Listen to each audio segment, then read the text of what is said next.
Hi friends, வணக்கம். எல்லோரும் எப்படி இருக்கீங்க? இன்றைக்கி நம்ம கொஞ்சம் கிச்சன் டிப்ஸ் பார்க்கலாம். அடுத்து இன்றைக்கி நான் புதுசாக ஒன்று ட்ரை பண்ணேன். ஸோ அது எப்படி வந்தது அப்படிங்கிறதையும் இதில் பார்க்கலாம். ஸோ கடைசி வரைக்கும் பாருங்கள். ஃபஸ்ட்டு மாவு அரைச்சிட்ருக்கேன் காலையில். இந்த மாதிரி உளுந்து நல்லா அரைச்சோன்னாக்கா கையில் ஒட்டாத அளவுக்கு வரும். ஸோ அந்த மாதிரி இருந்தால் இட்லி நல்லா புசு புசுன்னு சூப்பராக வரும். ஸோ அதான் அரைச்சிட்ருக்கேன். அதுக்கப்புறம் பிரேக்ஃபாஸ்ட்டுக்கு சேமியா உப்புமா தான் செய்ய போகிறேன். சிம்பிளான ஒரு ரெசிபி தான். ஸோ எப்போதும் போல் செய்கிற மாதிரி தான் 1.5 டம்ளர் அளவுக்கு எடுத்து போட்டிருக்கேன். இது மட்டும் தான் செஞ்சு இன்றைக்கி சாப்பிட போகிறோம். ரொம்ப சிம்பிளாக, அதே போல் ரொம்ப ரொம்ப டேஸ்டியாக வந்தது. இதுலேயும் கிச்சடி அதெல்லாம் கூட செய்யலாம். நான் இன்றைக்கி உப்புமா மாதிரி மட்டும்தான் செஞ்சேன்.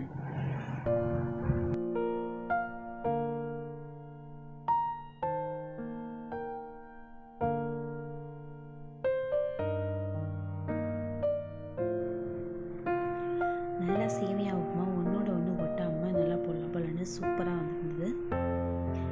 அதுக்கப்புறம் ரைஸ் குக்கரில் எப்படி சாதம் வைக்கிறது அப்படிங்கிறத சொல்கிறேன். இப்போ பாருங்கள், ரைஸ் குக்கர் சாதம் அடியில் பிடிக்காமல் இருக்க அளவுக்கு தண்ணி ஊற்றிக்கணும். அதுக்கு ஒன்றுக்கு நான் 2 டம்ளர் அளவுக்கு தண்ணி ஊற்றுவேன்.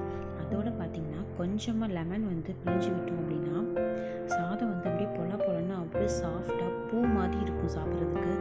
ஸோ ரொம்ப சூப்பராக வந்தது. இது ஃப்ரெண்ட் ஒருத்தவங்க சொல்லியிருந்தாங்க. ஸோ ட்ரை பண்ணி பார்த்தேன்.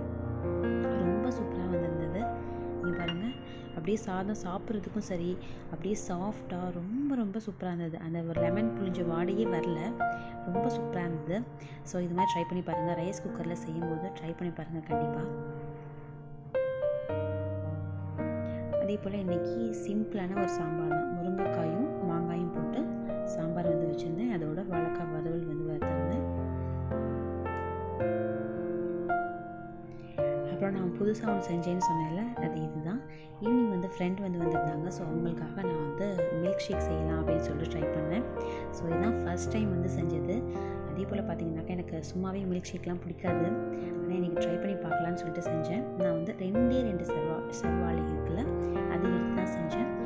ரொம்ப ரொம்ப சூப்பராக இருந்தது. ஸோ ஃபஸ்ட்டு நல்லா அந்த தோல்லாம் எடுத்துகிட்டு கட் பண்ணிக்கலாம். கட் பண்ணிவிட்டு நம்ம மிக்ஸி ஜாரில் போட்டுக்கலாம். அவங்களுக்கும் ரொம்ப ரொம்ப பிடிச்சிருக்கு அப்படின்னாங்க. அவங்களும் ட்ரை பண்ணி பார்க்குறேன் அப்படின்னு சொன்னாங்க. நல்ல ஒரு சூப்பரான வெயில் காலத்துக்கு சும்மா சில்லுன்னு குடிக்கலாம். ரொம்ப சூப்பராக இருந்தது. ஸோ ட்ரை பண்ணி பாருங்கள் கண்டிப்பாக எல்லாருமே.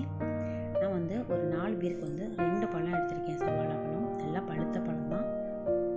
அதோடு பார்த்திங்கனாக்கா கொஞ்சமாக சுகர் போட்டுக்கிறேன். ஒரு 2 டேபிள் ஸ்பூன் அளவுக்கு போட்டிருப்பேன். அதுக்கப்புறம் அதோட ஐஸ் க்யூப்ஸ் சேர்த்துக்கிட்டேன். அதோட காய வச்சு ஆற வச்ச பால் சேர்த்துக்கிறேன்.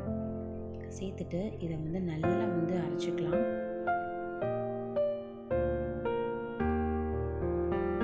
டக்குன்னு செஞ்சிடலாம். வீட்டில் நம்ம பால் வச்சுருந்தோன்னா போதும், பழமும் பாலும் இருந்தால் போதும். சூப்பரான ஒரு மில்க் ஷேக் ரெடி ஆகிடும்.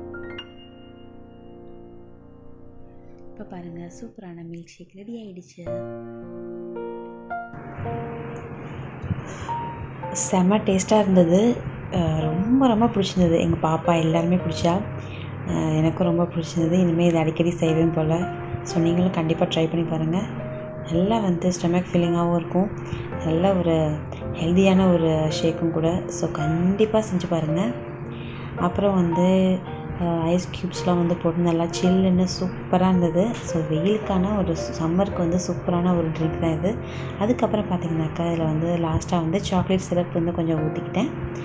ஹெர்ஷி சிரப் இருக்குல்ல, அது ஊற்றிக்கிட்டேன். பாருங்கள், அதை ஊற்றிட்டோன்னு இப்போ மில்க் ஷேக் ஊற்றுறேன். சூப்பரான மில்க் ஷேக் ரெடி ஆகிடுச்சு. நாங்கள் எல்லோரும் சேர்ந்து ஜாலியாக குடித்தோம். ஸோ ஃபஸ்ட் டைம் செஞ்சேன். ரொம்ப ரொம்ப சூப்பராக இருக்குது அப்படின்னு சொன்னாங்க. ரொம்ப ஹாப்பியாக இருந்தது.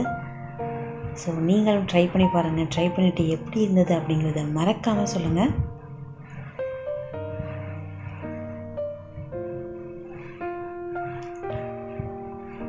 ஸோ அப்படியே இந்த வீடியோ பிடிச்சிருக்கு அப்படின்னாக்கா லைக் பண்ணுங்கள், ஷேர் பண்ணுங்கள்.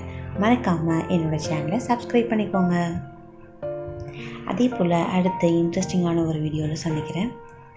அது வரைக்கும் பை ஃப்ரெண்ட்ஸ்.